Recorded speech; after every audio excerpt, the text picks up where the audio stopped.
పరిశుద్ధ గ్రంథములో నుండి కొరింథీయులకు రాసినటువంటి మొదటి పత్రిక 9వ అధ్యాయం 24వ వాక్యాన్ని చదువుకుందాం.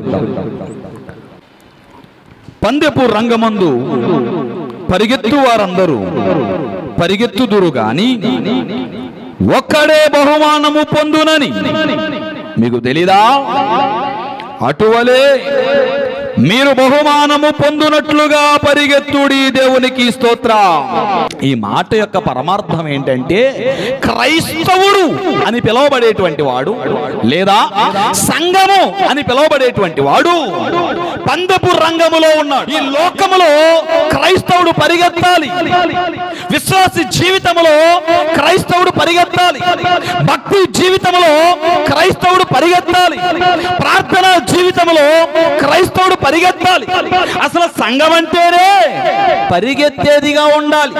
ఈరోజు సంఘాలు ఎలా ఉన్నాయంటే నత్తనడకన నడిచొచ్చేవిగా ఉన్నాయి. చాలా నిర్లక్ష్యంగా అలక్ష్యంగా నడుచుకుంటూ వచ్చేవిగా ఉన్నాయి.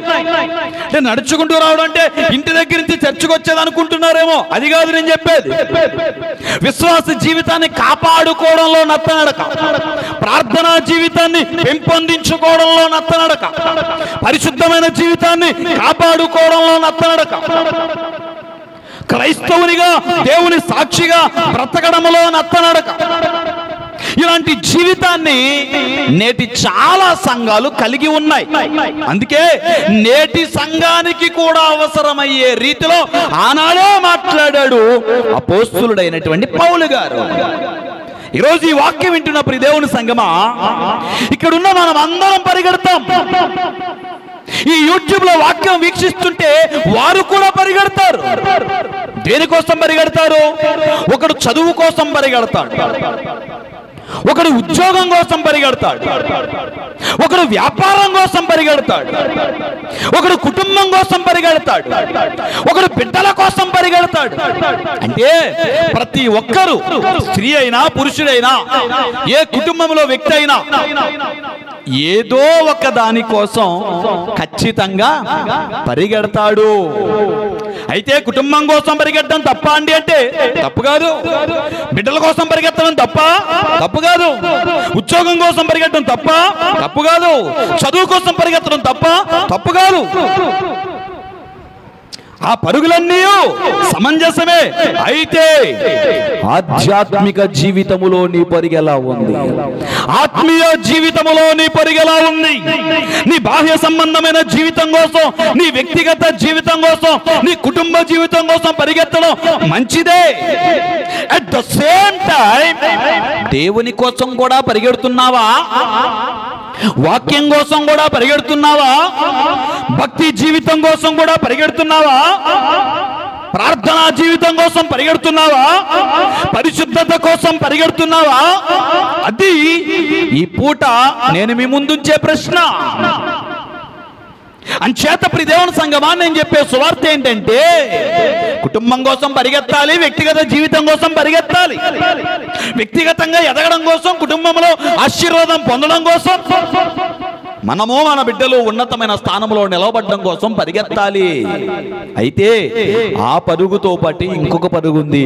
అది దేవుని కొరకు పరిగెత్తడం, వాక్యం కొరకు పరిగెత్తడం, ప్రార్థన కొరకు పరిగెత్తడం,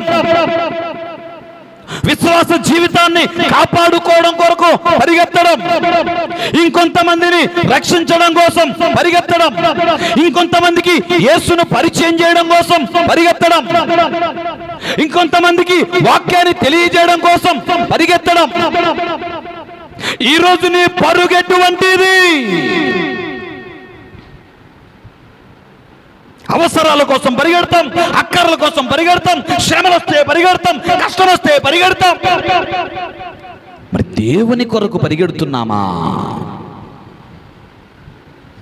ఆలోచించు ప్రియ దేవుని సంఘమా. నిన్ను సృష్టించిన దేవుడే పరుగులెత్తుచున్నాడని వాక్యము తెలియజేస్తా ఉంది. ఒక ఆత్మను రక్షించడం కొరకు ప్రభువే పరిగెత్తుచున్నాడన్న విషయం గమనించాలి. ఒక వ్యక్తిని మారు మనసులోనికి నడిపించడం కొరకు ప్రభువే పరుగులెత్తుచున్నాడన్న విషయం గమనించాలి. ఇందాక చదువుకున్నాం కదండి అందరం 19వ సంకీర్తన. అందులో ఒక మాట చూడండి ఒకసారి, 5వ వాక్యాన్ని చదువుదాం. అతడు తన అంతఃపురములో నుండి బయలుదేరి పెండ్లి కుమారుని వలె ఉన్నాడు. శూరుడు పరిగెత్త నుల్లసించున్నట్లు తన పదమునందు పరిగెత్త నుల్లసించుచున్నాడు. దేవునికి స్తోత్రం. ఎవరు సార్ అతడు? అంతఃపురములో ఉన్న అతడు ఎవరు? పెండ్లి కుమారుడిగా ఉన్న అతడు ఎవరు? శూరుడుగా ఉన్న అతడు ఎవరు? పరిగెత్తుచున్న అతడు ఎవరు? తన పదమునందు పరిగెత్తుచున్న అతడు ఎవరు? అతడే ప్రభు అయిన యేసుక్రీస్తు. దేవునికి స్తోత్రం. హల్లెలూయా. పాత నిబంధనలో యేసుక్రీస్తు ఎక్కడొచ్చాడండి? పాత నిబంధన కాలంలో కాదు, సృష్టి సృజింపబడక ముందే తండ్రి, కుమార, పరిశుద్ధాత్మ దేవుడు ఉన్నారు. దేవునికి స్తోత్రం. త్రియేక దేవుడైనటువంటి వాడు పరిగెత్తనుల్లసించుచున్నాడు. అంటే ఒక ఆత్మను రక్షించుట కొరకు. మీకు బాగా అర్థం ఎలా చెప్పాలంటే, నీ కోసం ప్రభువే పరిగెత్తుచున్నాడు. మరి నువ్వు పరిగెత్తుచున్నావా? నీకోసం పెండ్లి కుమారుడు పరిగెత్తుచున్నాడు. మరి నువ్వు పరిగెత్తుచున్నావా? నీకోసం ఒక శూరుడు పరిగెత్తుచున్నాడు. మరి నీ పరుగు ఎలా ఉంది? దేనికోసం పరిగెడుతున్నావు? వేటి కోసం పరిగెత్తుచున్నావు? ఆలోచించండి. ప్రభువే పరుగులెత్తుచుంటే సంఘము పరిగెత్తలేకపోతుంది. ఇది భావ్యమా? ఇది సమంజసమా? ఇది న్యాయమా? ఇంకో మాటను మీకు జ్ఞాపకం చేయడానికి ఇష్టపడుతూ ఉన్నాను. 147వ సంకీర్తన 15వ వాక్యాన్ని చదువుదాం. భూమికి ఆజ్ఞ ఇచ్చువాడు ఆయనే, ఆయన వాక్యము బహువేగముగా పరిగెత్తుచున్నది. దేవునికి స్తోత్రం. ఏం పరిగెత్తుచున్నదంట? వాక్యము పరిగెత్తుచున్నది. వాక్యం అంటే అర్థం ఏంటండి? యోహాను సువార్త 1వ అధ్యాయం 1వ వాక్యం అందరికీ తెలుసుగా. అది ఎందుకు వాక్యం ఉండెను? వాక్యము దేవుని యొద్ద ఉండెను, వాక్యము దేవుడై ఉండెను. ఆ వాక్యమే శరీరధారి అయి కృప సత్య సంపూర్ణుడిగా ఈ భూమి మీదకి వచ్చెను. దేవునికి స్తోత్రం. చెప్పండి, ఆయన యేసుక్రీస్తు ప్రభువారు కాదా? మరి ఆయనే పరిగెత్తుచున్నాడు సార్. వాక్యమే పరిగెత్తుచున్నది. సంఘము సాకులు చెప్పుచున్నది. సంఘం ఆత్మీయ జీవితంలో బలపడాలని, సంఘం ఆధ్యాత్మిక జీవితంలో బలపడాలని, సంఘము పరిశుద్ధంగా నిలబడాలని, సంఘము దేవుని సాక్షిగా ఉండాలని ఎన్నో కూడికలు ఏర్పాటు చేస్తూ, ఎన్నో ప్రార్థనలు ఏర్పాటు చేస్తూ, ఎన్నో ఉన్నతమైన ఉపదేశాలు అందిస్తూ ఉంటే సంఘం ఏం చేయుచున్నది? సాకులు చెప్పుచున్నది. పనుందని ఒకరాగిపోతారు, కుదరలేదని ఒకరాగిపోతారు, రాలేకపోయానని ఒకరు చెప్తారు. నేనంటాను, దేవుని సన్నిధంటేనే పరిగెత్తాలండి. దేవునికి స్తోత్రం. ఎందుకు ఈ మాట చెబుతున్నానో తెలుసా? నీ పరుగును నీ ఇంటి వారు, నీ చుట్టుపక్కల వారు, నీ సంఘం వారు, నీ సేవకుడో కాదు, స్వయానా ప్రభువే చూస్తాడు. దేవునికి స్తోత్రం. హల్లెలూయా. అందుకు చెబుతున్నా నీ మాట ఇంత భారంతో. నీ పరుగును చూసేది ప్రభు. ఎంత ఆసక్తితో పరిగెడుతున్నావో ప్రభువు చూస్తాడు. ఎంత భారంతో పరిగెడుతున్నావో ప్రభువు చూస్తాడు. ఎంత బాధ్యతతో పరిగెడుతున్నావో ప్రభువు చూస్తాడు. నీ పరుగు ఎంత వేగంగా ఉందో ప్రభువు చూస్తాడు.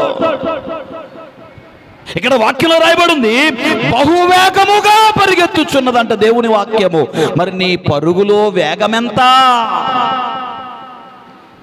పరిశుద్ధ గ్రంథంలో చాలా మంది పరిగెత్తారు. చాలా రకాల పరుగులు ఉన్నాయి.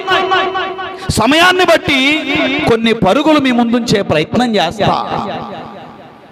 చూస్తే పరిశుద్ధ గ్రంథంలో 2వ రాజుల గ్రంథము 5వ అధ్యాయం 20వ వాక్యములో చూస్తే ఒక వ్యక్తి పరిగెత్తుచున్నాడు. అంతటా దైవజనుడైన ఎలీషాకు సేవకుడకు గెహజీ సిరియనుడైన ఈ నయమాను తీసుకువచ్చిన వాటిని అంగీకరించుటకు నా యజమానునికి మనస్సు లేకపోయాను గాని యెహోవా జీవము తోడు, నేను పరిగెత్తుకొని పోయి అతని కలుసుకొని అతని యొద్ద ఏదైనా తీసుకొందుననుకొని ఏం చేస్తున్నాడు? పరిగెత్తుచున్నాడు. ఎవరు? గెహజీ. ఎక్కడి నుండి? దేవుని సన్నిధి నుండి. చెప్పే వాక్యం ఏంటో తెలుసా? దేవుని సన్నిధికి పరిగెత్తాలి, వాక్యం కొరకు పరిగెత్తాలి, దేవుని కొరకు పరిగెత్తాలి. కానీ ఇతడేమో దేవుని సన్నిధి నుండి పరిగెత్తుచున్నాడు. ఎక్కడికి? లోకములోనికి. ఈ ఉదంతం అంతా మీకు బాగా ఎరిగినటువంటి వారే. నయమాన్ అనేటువంటి ఒక వ్యక్తి ఉన్నాడు. అతడు సైన్యాధిపతి, బలశూరుడు, ధైర్యవంతుడు, ఏ రాజ్యం మీదకి యుద్ధానికి వెళ్ళినా వెన్ను చూపనటువంటి వాడు, జయము తప్ప అపజయము ఎరుగునటువంటి వాడు. అలాంటి ఒక నయమాను ఆయా ప్రాంతాలకు వెళ్ళి యుద్ధం చేసి గెలిచి కొంతమంది బానిసలుగా తీసుకొస్తున్నప్పుడు ఒక ప్రాంతాన్ని గెలిచి వస్తుండగా ఒక చిన్న పాపను బానిసగా తెచ్చుకున్నాడు ఇంటికి. అయితే ఇంతటి బలవంతుడు, ఇంతటి శూరుడు, ధీరుడైనటువంటి సైన్యాధిపతి అయిన నయమానుకు ఒక రోగం ఉంది. ఏంటో తెలుసా? తెల్లని కుష్ఠరోగం ఉంది. ఈ భయంకరమైనటువంటి వ్యాధితో బాధపడుతున్నటువంటి నయమానును చూసిన ఆ చిన్నదన్నది, అయ్యా, మా ప్రాంతంలో ఒక సేవకుడు ఉన్నాడు, నీవు ఆయన దగ్గరికి వెళితే ఖచ్చితంగా నువ్వు బాగుపడతావు. మరి ఏ మనస్సు కలిగిందో చిన్నదాని మాట విన్నాడు. వెంటనే సేవకుని దగ్గరికి వెళ్ళాడు. అసలే సైన్యాధిపతి ఏమో, బాగా డబ్బున్నవాడేమో, ధైర్యవంతుడు, బలవంతుడు, ధీరుడు, సూర్యుడు, వీరుడేమో కొంచెం పొగరు గర్వనే ఉంటాయి కదండి.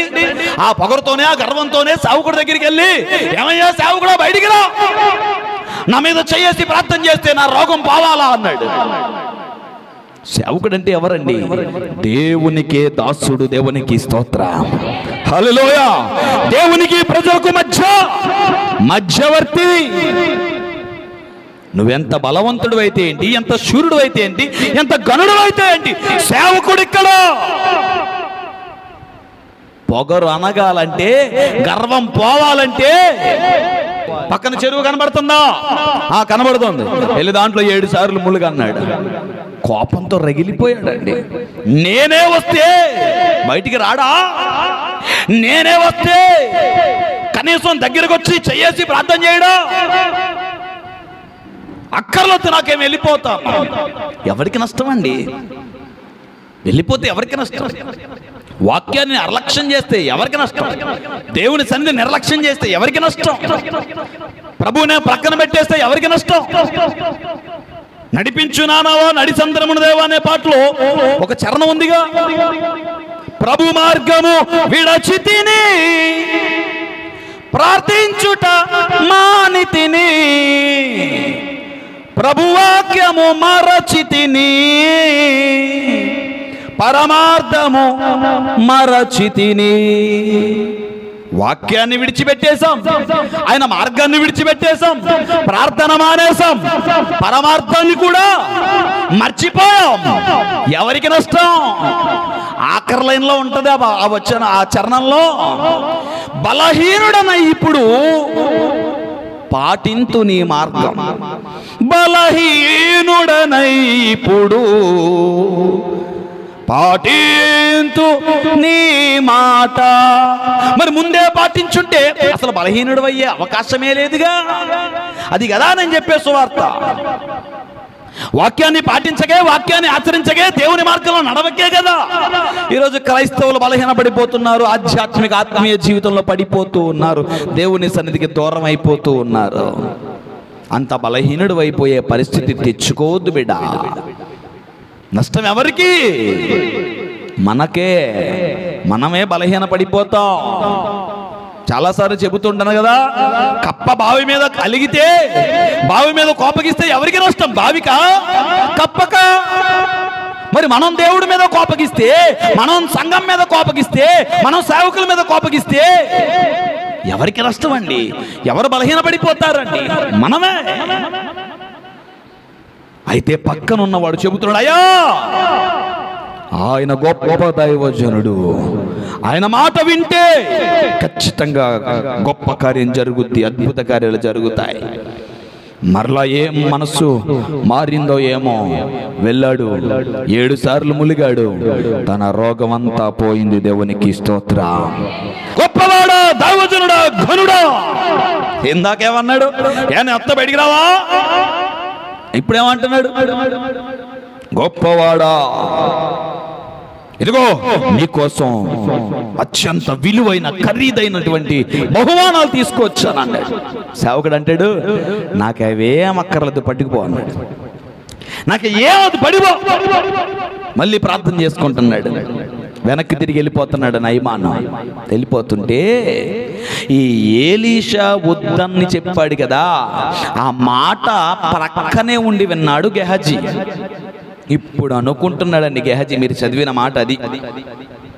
అయ్యో, అంత విలువైన బహుమానాలు, ఖరీదైన బహుమానాలు తీసుకొస్తే నా సేవకుడు వద్దంటున్నాడే, వెళ్ళి తెచ్చుకుంటే దేనికైనా ఉపయోగపడతాయిగా, బాగుపడతాం కదా అని అనుకొని చెప్పండి ఏం చేశాడు? ఇప్పుడు పరిగెత్తాడు. ఎక్కడ పరిగెత్తాడు తెలుసా? రథం వెనకాల పరిగెత్తాడు. ఎందుకంటే రాజులు ఎలా వస్తారు, సైన్యాధిపతులు ఎలా వస్తారు? గుర్రాల మీద, రథాల మీదేగా. ఇప్పుడు నయమాను కూడా రథం మీదే వచ్చుంటాడుగా. రథం వెనకాల పరిగెత్తాడు తెచ్చుకోవడానికి. ఏమైందంట చూడండి, కింద 27 వచ్చు. కాబట్టి నయమానునకు కలిగిన కుష్టు నీకును నీ సంతతికి సర్వకాలము అంటి ఇండునని చెప్పగా, వాడు మంచు వలె తెల్లనైన కుష్ఠము కలిగి ఏలీషా యొద్ద నుండి బయటకు వెళ్ళాడు. ఇందులో అత్యంత భయంకరమైన భయానకమైనటువంటి సంగతి ఏంటో తెలుసా? గెహజీకి తన కుటుంబానికి తెల్లని కుష్ఠ రావడం అనుకుంటున్నారేమో కాదు. కుష్ఠరోగం వస్తే ఏమైందండి? మరలా కాళ్ళ వేళ పడి, అయ్యా మమ్మల్ని క్షమించయ్యా, తప్పు అయిపోయింది, పొరపాటు అయిపోయింది, ఇంకెప్పుడు చేయమయ్యా అంటే మళ్ళీ ఏలీషా ప్రార్థన చేశాడంటే బాగుపడిపోతాడుగా. ఎందుకంటే ఉన్నవాడు మామూలుడు కాదుగా, అద్భుత కార్యాలు చేసేవాడు సామాన్యుడు కాదుగా, కాబట్టి ఖచ్చితంగా బాగుపడిపోతాడు. మరి అయితే ఇక్కడ భయంకరమైన సంగతి ఏంటో తెలుసా? బయటకు వెళ్ళిపోవడం. రోగాలు వస్తే ఏమైందండి? ప్రార్థన చేసుకుంటే పోతాయి, స్వస్థత కార్యాలు జరుగుతాయి. కానీ ఇక్కడ గెహజీకి వచ్చినటువంటి భయంకరమైన శాపం ఏంటి తెలుసా? దేవుని ఆత్మ గెహజీని బయటకు నెట్టివేసింది. అది భయంకరం. దేవుని సన్నిధి బయటికి నెట్టివేయబడ్డ. కష్టాలు వస్తే, శ్రమలు వస్తే, ఇబ్బందులు వస్తే, బాధలు వస్తే, రోగాలు వస్తే, అయ్యి కాదండి, అయ్యి కాదు భయంకరం. దేవుని సన్నిధికి దూరం అయిపోవడం భయంకరం. ప్రార్థనా జీవితానికి దూరం అయిపోవడం భయంకరం. పరిశుద్ధమైన జీవితానికి దూరం అయిపోవడం భయంకరం. దేవునితో సహవాసానికి దూరం అయిపోవడం భయంకరం. ఇవి కాదు భయంకరం అంటే. ఇలాగే రథం వెనకాల ఇంకొక వ్యక్తి పరిగెత్తాడు. అపోస్తుల కార్యములు 8వ అధ్యాయం 30వ వాక్యం.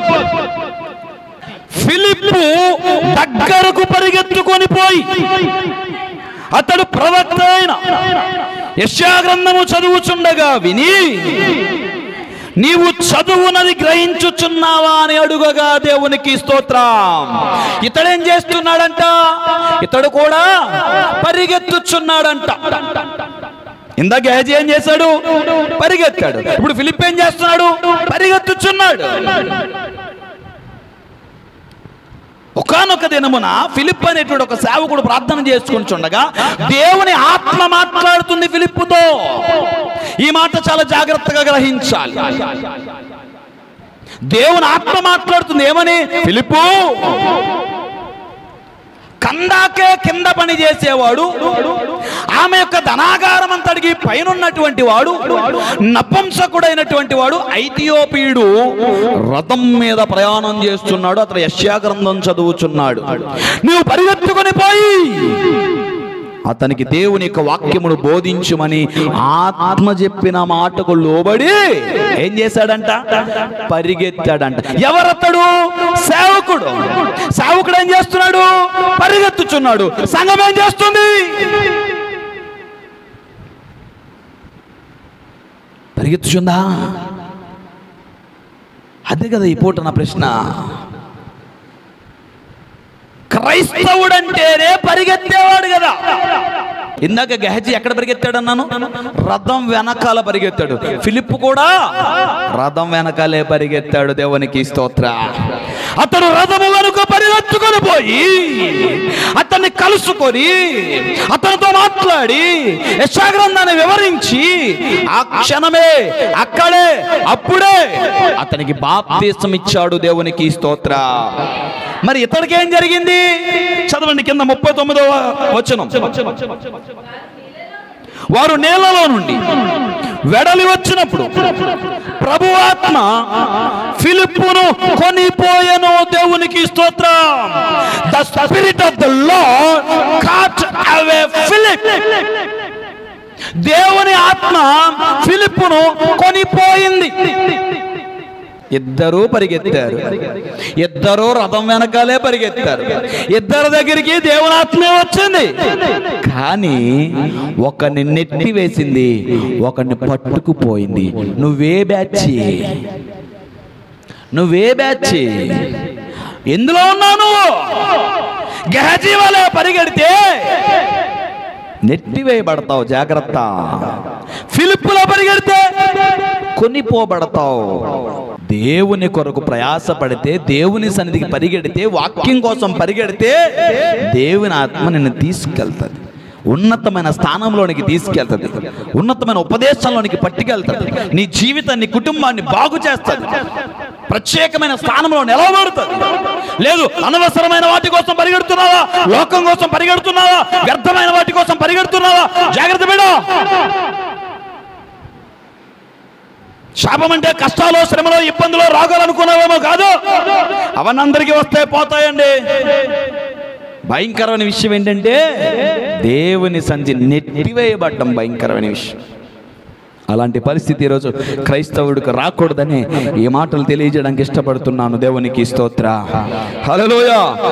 అంచేత ప్రియ దేవుని సంగమా, ప్రభువే పరిగెత్తుచున్నాడని తెలుసుకున్నాం. దేవుని వాక్యం బహువేగంగా పరిగెత్తుచున్నదని తెలుసుకున్నాం. అపొస్తలుడైన పౌలు ద్వారా అందరూ పరిగెడతారు కానీ ఒకడే బహుమానం పొందుతాడని తెలుసుకున్నాం. ఇప్పటి వరకు చూసిన వ్యక్తుల్లో ఆ ఒక్కడు ఫిలిప్ అని కూడా తెలుసుకున్నాం. కుటుంబం కోసం పరిగెడుతున్నావా? పరిగెత్తు, మంచిదే. బిడ్డల కోసం పరిగెడుతున్నావా? పరిగెత్తు, మంచిదే. ఉద్యోగ వ్యాపారాల కోసం పరిగెడుతున్నావా? మంచిదే. కానీ అట్ ద సేమ్ టైం దేవుని కోసం కూడా పరిగెత్తాలి. దేవుని సన్నిధికి కూడా పరిగెత్తాలి. వాక్యం కోసం కూడా పరిగెత్తాలి. బ్యాలెన్స్ చేయాలిగా, సమానంగా ఉండాలిగా. బయటికి వెళ్ళి ఉద్యోగం చేస్తున్నానని ఇంట్లో ఏ పని చేయనంటే కుదురుతాదా బిడ్డ? బ్యాలెన్స్ చేయాలిగా. ఇంట్లో పనులన్నీ చక్కబెడుతున్నాను కదా, నేను అసలు బయటికే పోనంటే కుదురుతాదా బిడ్డ? బ్యాలెన్స్ చేయాలిగా. ఆత్మీయ జీవితం కూడా అంతే. నీ వ్యక్తిగత జీవితం కోసం, నీ బిడ్డల కోసం, నీ కుటుంబం కోసం ఎంత పరిగెడుతున్నావో దేవుని సన్నిధి అంటే, వాక్యం అంటే కూడా అంతే పరిగెత్తాలి.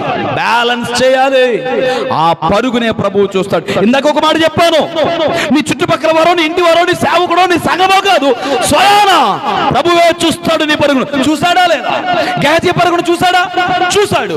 ఫిలిప్పు పరుగును చూసాడా? చూశాడు. చూసినప్పుడు అర్థమైంది ఎవరి పరుగు ఎలా ఉందో. ఒకరిని నెట్టేశాడు, ఒకరిని లోపలికి తీసుకొచ్చేశాడు. దేవునికి స్తోత్ర. హల్లెలూయా. మరి నువ్వు నెట్టివేయబడే బ్యాచ్ లో ఉన్నావా? లోపలికి తీసుకొని వచ్చే బ్యాచ్ లో ఉన్నావా? ఎలా ఉంది నీ పరుగు?